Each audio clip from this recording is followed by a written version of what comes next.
ناظرین، فلسطین کی اہمیت آپ اس بات سے لگا لیجئے کہ فلسطین کی زمین انبیاء علیہم السلام کا مسکن رہی ہے، اور اللہ رب العزت کی طرف سے بہت سارے معجزات بھی یہیں ہوئے۔ قرآن پاک کی بہت آیات میں بھی اس کا ذکر ہے۔ آئیے تمام قسم کے ان اذکار کو جو کہ واقعات ہوئے ان کو 27 میں تقسیم کرتے ہیں اور دیکھتے ہیں کہ فلسطین کی اہمیت کیسے رہی ہے۔ نمبر 1، یہ فلسطین انبیاء علیہم السلام کا مسکن اور سرزمین رہی ہے۔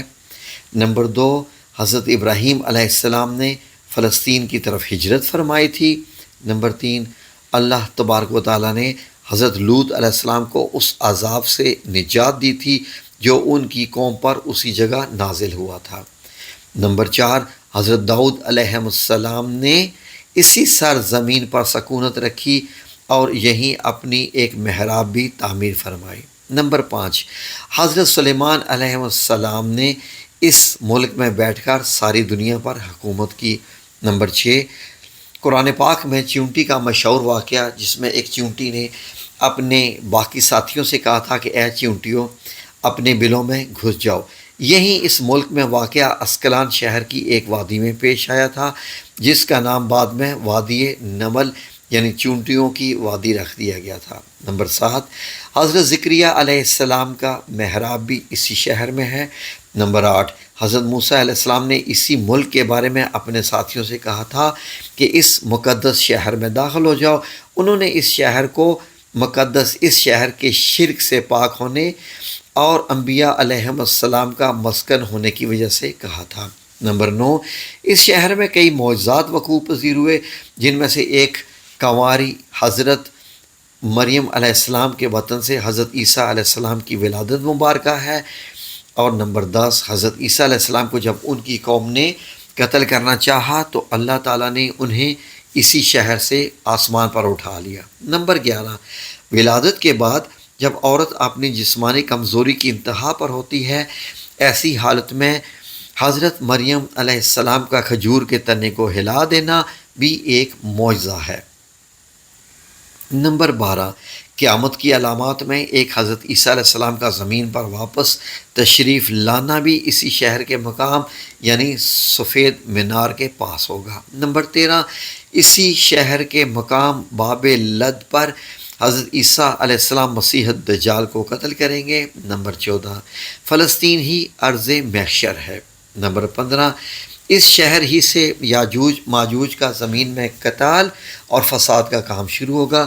نمبر 16، اس شہر میں وقوع پذیر ہونے والے قصوں میں ایک قصہ طالوت اور جالوت کا بھی ہے۔ نمبر 17، فلسطین کو نماز کی فرضیت کے بعد مسلمانوں کا قبلہ اول ہونے کا اعزاز بھی حاصل ہے، اور ہجرت کے بعد حضرت جبرائیل علیہ السلام دوران نماز ہی حکم ربی سے آپ صلی اللہ علیہ وآلہ وسلم کو مسجد اقصیٰ یعنی فلسطین سے بیت اللہ یعنی کعبہ مشرفہ مکہ کی طرف رخ کرا گئے تھے۔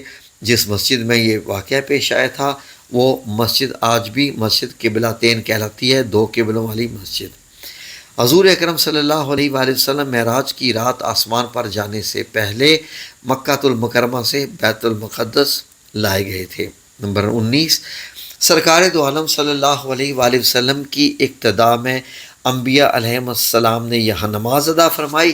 اس طرح فلسطین ایک بار پھر سارے انبیاء کا مسکن بن گیا۔ نمبر 20، حضرت سیدنا ابو ذر رضی اللہ عنہ کہتے ہیں کہ میں نے رسول اللہ صلی اللہ علیہ وسلم سے عرض کیا کہ زمین پر سب سے پہلی کون سی مسجد بنائے گی؟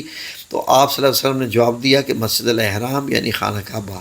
میں نے پوچھا اس کے بعد، تو آپ نے فرمایا کہ مسجد الاقصیٰ یعنی بیت المقدس۔ میں نے بعد میں عرض کیا ان دونوں کے درمیان فاصلہ کتنا تھا؟ آپ صلی اللہ علیہ وسلم نے فرمایا کہ 40 برس کا۔ تو اب جہاں بھی نماز کا وقت ملے وہیں نماز ادا کر لے، پس وہ مسجد ہی ہے۔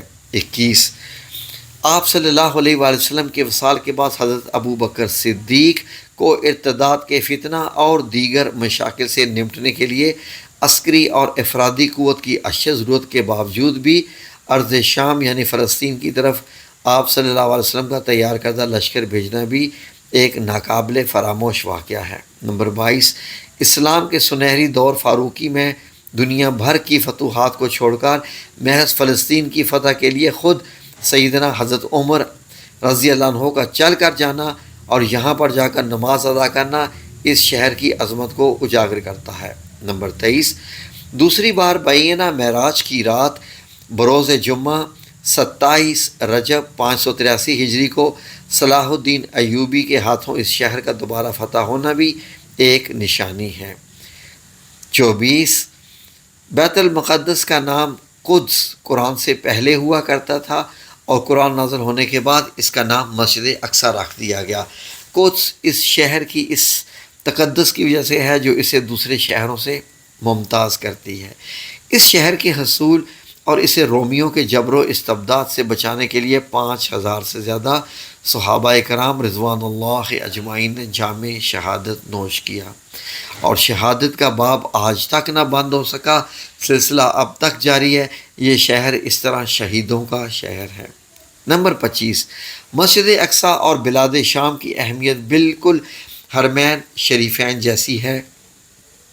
جب قرآن پاک کی یہ آیت وَالتِّینِ وَالزَّیتُونِ وَطُورِ سِینِین وَہَٰذَا الْبَلَدِ الْأَمِینِ نازل ہوئی تو حضرت ابن عباس رضی اللہ عنہ فرماتے ہیں کہ ہم نے بلاد شام کو التین سے، انجیر کو بلاد فلسطین سے، اور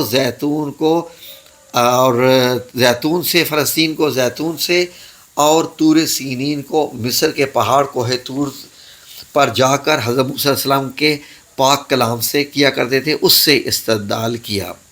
ناظرین، 26 نمبر قرآن پاک کی یہ آیت جو کہ سورہ انبیاء کی آیت نمبر 105 ہے، اس سے یہ استدلال لایا گیا کہ امت محمد حقیقت میں اس مقدس سرزمین کی وارث ہے۔ نمبر 27، فلسطین کی عظمت کا اندازہ اس بات سے بھی لگایا جا سکتا ہے کہ یہاں پر پڑھی جانے والی ہر نماز کا اجر 500 گنا بڑھا کر دیا جاتا ہے۔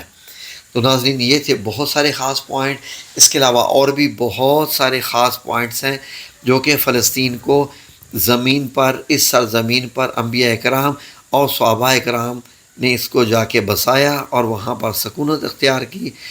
بہت سارے ان سے یہ وابستہ ہے، اور بہت سارے صحابہ کرام کی قبریں بھی وہاں پر ہیں، اور بہت سارے اسلامی فتوحات کا سلسلہ بھی وہیں سے ہوا۔